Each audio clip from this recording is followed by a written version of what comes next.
What is good, YouTube? Quinn Wade basketball analysis coming to y'all with that video. We're gonna talk about the game last night, Portland, Denver. I hated seeing Portland and everything they did, offensively, defensively, effort, energy, everything that could have went wrong, and that's why I did not pick them to sweep the Denver Nuggets. The Denver Nuggets have limited talent, they have limited scoring, and they have the MVP and one of the most all-around, well-rounded, dominant players and Nikola Jokic. He hasn't been killing them with the pass. He just been killing them with trusting his teammates, allowing them to get their own buckets or play off of him, but also scoring when is needed and keeping Nurkic in foul trouble and setting good screens for guys like Monte Morris and them to get the ability to get to the rim and also get decent shots with the jumpers. So ultimately, I like what Mike Malone did. I feel like game one, they just didn't have enough. They just couldn't keep up with the Portland Trailblazers scoring. Game two, Portland just didn't come to play. I feel like Portland put themselves in positions where they could have made this game more competitive. People didn't show up. Carmelo Anthony did nothing. You look at Robert Covington, disappeared completely. You look at Nurkic, couldn't stay on the court, and when he was on the court, he whined a lot. Dame got hot, but they were still trailing the whole time he was hot.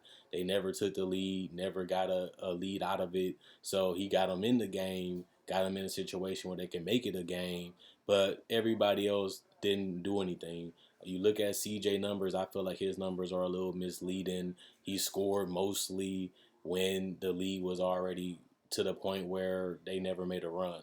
Dame, when he got hot, they made a run, but their defense is just terrible. It really is. Denver basically did whatever they wanted the entire game or shot free throws, and that just can't happen.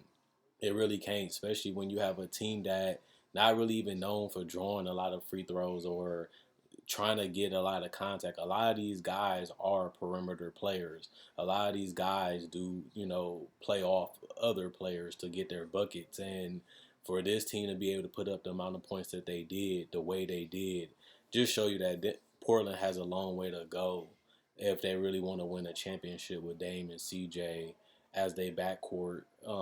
And I've been feeling like that for 8 years. I feel like when Dame and CJ are together, is just not enough to come out the West. It's just not enough to win a title. And I always say when they went to the Western Conference Finals, they got swept 4-0. It shows you how far this team and this duo is from being an actual contender. You look at the talent, you look at the names, and you think that this team should be great and amazing, but ultimately they continue to come up short, or they continually, be a second round or first round exit. Even though I still feel strong about them winning this series, I don't feel strong about them making a legitimate run this year. I feel like this is the most talent that they have put around Dame and CJ in a while. And for them to be a second round exit, most likely, it's just going to be disappointing at best. And it is just something that's been consistently happening with this duo. And it kind of make you wonder what are the things they need at this point to get over the hump and actually have a chance to win the title. And for them to be able to do it, they're going to have to come out the West. And they really, honestly, to me, haven't come close. And that should be a problem if you're Portland. But they seem like they're cool with running it back. We'll see what they do in the next couple games. But they have more offense. They have more weapons like Powell, and I can go on and on. But if those guys aren't making shots, those guys are not continually active, Denver can hang around and steal games. They should never got blown out by Denver. I don't think I would have thought that would have happened in this series the way Denver is currently constructed, but it is. It is reality. Denver was able to get one pretty convincingly, and they got the lead and kept it and finished the game. Aaron Gordon, I feel like, was more active defensively. He moved his feet well. He played good defense without fouling. He did knock down a couple threes to help them keep the league in the double digits, and they was wide open practice threes, but you got to take it.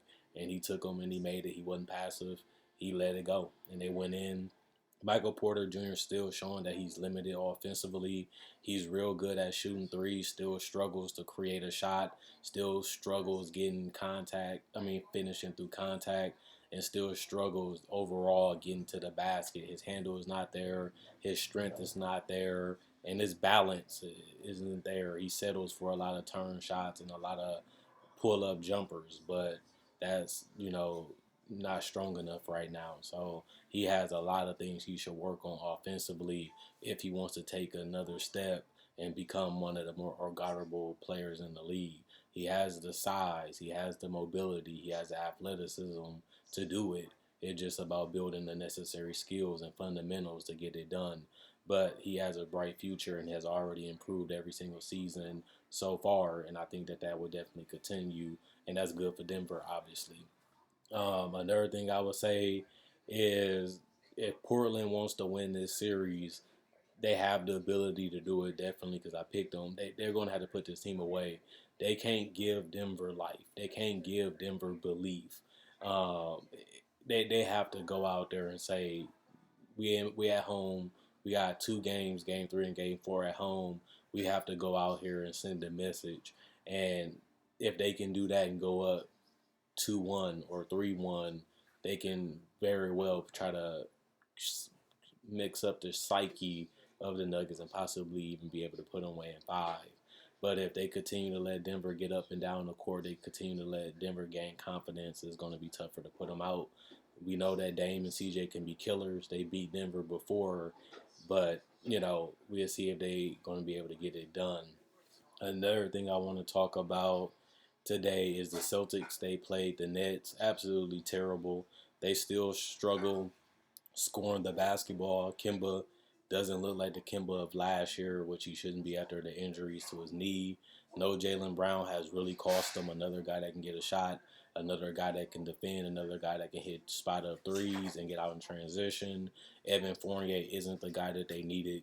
We thought that he'd be a good patch up for losing Gordon Hayward. Hasn't come close to that. Hasn't been able to be a consistent three-point shooter. Haven't been able to get his shot consistently like Gordon could, or even be a playmaker. He just is a worse Gordon Hayward. And I thought that when they made the trade, and he has shown that so far. Jason Tatum, he just don't have it in this series. He is a great offensive player, but he relies a lot on his jump shot. And if his jump shot isn't falling, the fadeaways, the pull-ups, the threes, he really can be a contributor offensively. Never been a great passer, playmaker, never been an overwhelming force offensively depending on the team. And this team basically keeps him on the bay. And if he can't get to the basket, he really struggles putting up big numbers. And this was just a good matchup so far for the Nets. And they basically found a way to slow him down and keep him contained. Boston needed him to be untamed and go off. He hasn't been able to come close to that. And Brooklyn obviously was the better team, and they have looked like that so far in the second half of the first game, and they have obliterated them already in this series. In game 2, this is a huge 2-0 lead for the Nets, as now they can go to Boston and try to finish it up in game 3 and game 4. So we'll see what happens. James Harden, they have nothing for him. Kyrie has been able to camouflage and also be aggressive when he does have the ball at the top of the key to make things happen. We still don't see DeAndre Jordan, but Nicholas Claxton has been solid. Robert Williams has gave them a lot of spunk and energy with his rebounding, his putbacks, and his dunks, but also his rim protection. But offensively, he's still limited. But his energy has really allowed him to score and get a lot of buckets or get a lot of opportunities for the Celtics. They just haven't been able to consistently cash them in. Not only that, I look at this as a problem for the Celtics moving forward when they're building this team, just because this team doesn't look like a championship team like they did possibly last year. And ultimately, we're kind of stuck with this roster. A lot of these guys are overpaid or have contracts where you have to attach. We don't really have too many tradable assets. We don't have no cap space, so we can't take a contract back. And it really does depend on how Tatum and Brown takes another leap. If not, we can be stuck at the bottom to middle of the East for a very long time. just like Portland, to be honest, which is unfortunate, especially coming off 2 conference finals appearances with these guys that are very young. The East got better, teams got better, the Celtics didn't. They got a little worse, and now we look just like another team in the East. One thing I will also say is Tristan Thompson hasn't been the force that we needed him to be.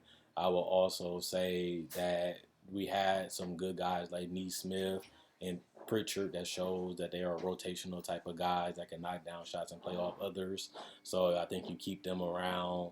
And I will also say that we're not going to be a great defensive team and we're not going to be a consistent offensive team. Then we're in more trouble than we really believe and really think coming into this year.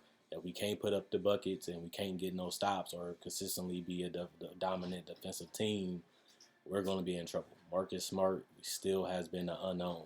You really don't know if you're going to get a great defensive effort and a great offensive effort from Marcus Smart. And he has been like that for years. He looks like a guy that's ready for the moment.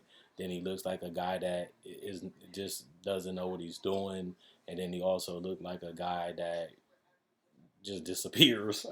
So I'm kind of lost right now on Marcus Smart. But I'll be back tomorrow with my thoughts of Clippers, Mavericks, and also Lakers, Phoenix, and the first game of the series tomorrow. So 3 reviews tomorrow. Hopefully you guys enjoyed this video.